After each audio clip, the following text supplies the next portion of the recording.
taken way too much time to make this video, but today I'm going to do this. So, guys, subscribe and like my video if you like this video because I work really hard and I want to get appreciated. So, I am going to be talking about the business proposal.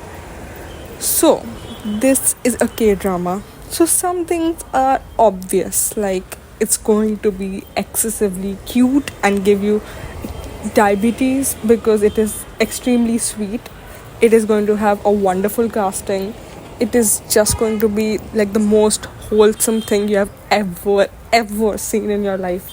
And all of the things that I'm saying right now are the parameters that this what is the business proposal. It is all of these things with your favorite, or at least my favorite, tropes in it. There is the fake dating trope. Love the fake dating trope. Amazing. It is supposed to be like an enemies to lovers, but I don't think that's like that evident in this show. But kind of there is like that angle to it. I don't know if this is a trope or is it just something that keeps on happening, especially in K dramas. Poor girl and extremely rich guy, or like the extremely like not financially stable girl, but what I loved about this show and some K dramas, another one that I would highly recommend watching is True Beauty. It is so much like this one, but like it's also cute. But yeah, let's talk about the business proposal first. So the main lead, is so pure, is so good. I love the dynamics that she has with each and every character in this show.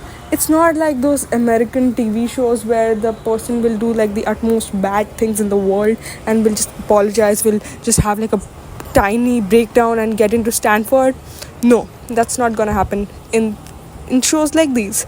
It is so cute, and she is like genuinely like so hardworking. She has amazing relationships with her best friend, the second lead, or like in supporting roles, and that is great. It's beautiful to see female friendships done so well, and I love their whole dynamic, their whole friendship. It's extremely cute.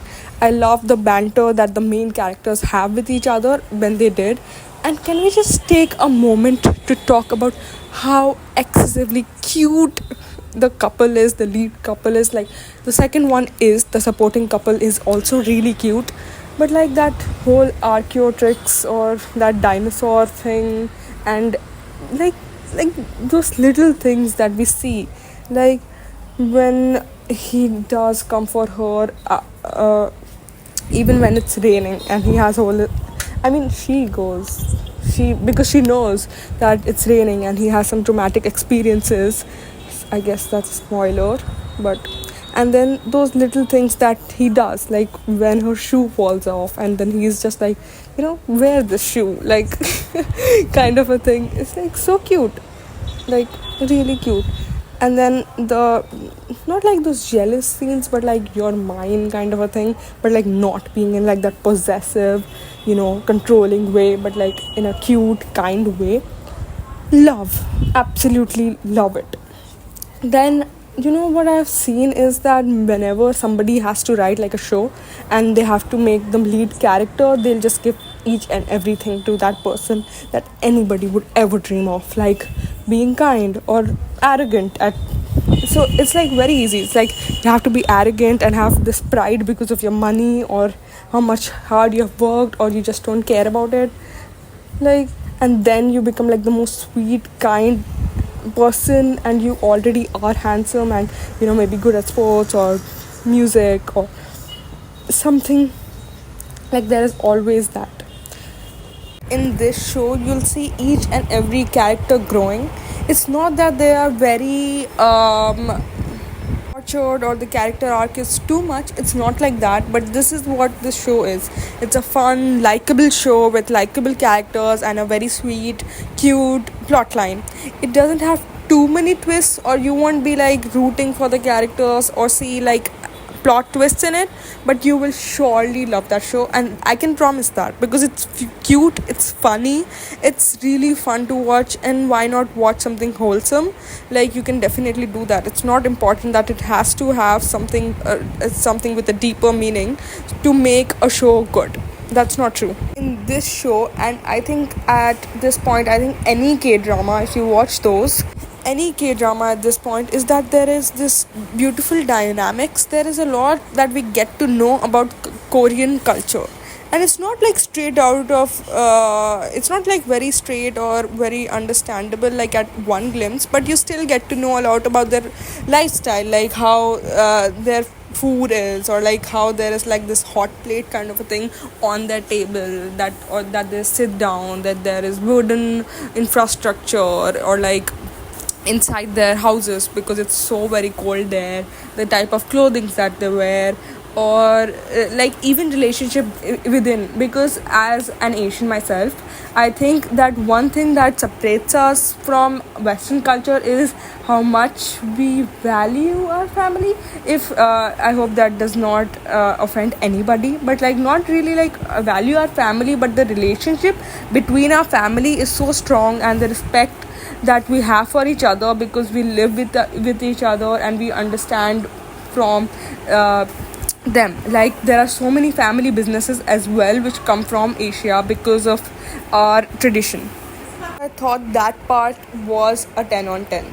Now let's take a moment to appreciate the supporting cast. Like the other lead couple, that was so cute, and like that was a little hot as well. Like, love it. It's like the secretary and that rich friend thing, absolutely love it. Like, whatever was happening, like I thought that sometimes it was better than the main lead relationship as well. And I can totally see like a whole rom-com just made for them because they were so cute. Like, love it. And I would love to actually see like a double date of theirs as well, like both the couples. Like, really cute.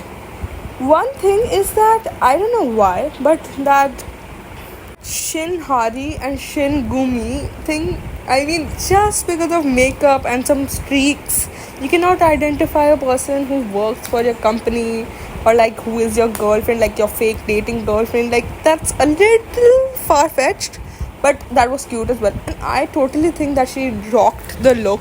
I like that other makeup look as well, which was like supposed to be like the too much makeup or like not something light, but that is just like a Korean standard, and we just get to understand more about that culture here as well. Overall, I think what I loved about this show was everything, but other than that, it was the little moments, like the sweet and cute dialogues that were here and there, or the gestures that were there, or some like really cute detailing, that how he behaves when he is with others and when he is with her, the character growth, somewhat less or maybe more, but that was also really cute to see. And whenever the lead was like jealous, it was like super cute as well. Like when the grandfather was like, "Are you two dating?" And then he was like, "He's not my type." And then he was like, "Why? What's wrong with me?" kind of a thing. So that was also really cute, I think. Awkward scenes, like when Shin Hari was there in the washroom and then that grandfather was there and it was all awkward and everything. But I don't know, why did he not like Shin Hari, like the grandfather, even at once? Like, what was wrong? Like, I didn't get it exactly. I think it was like a little unexpected, but then it's okay, I guess. It just did add something to the story as well. This arc of the grandfather being protective of his grandson because of whatever has happened with the grandchild who has suffered so much. Also, I'm thinking of making videos in which I react like while the episode is playing, so just let me know if that is better. I think that's it for this video. If I get good views on this video, I may make another part saying more, giving more opinions about this show because it's so lovely. But for now, thank you so much for watching. Please subscribe and like.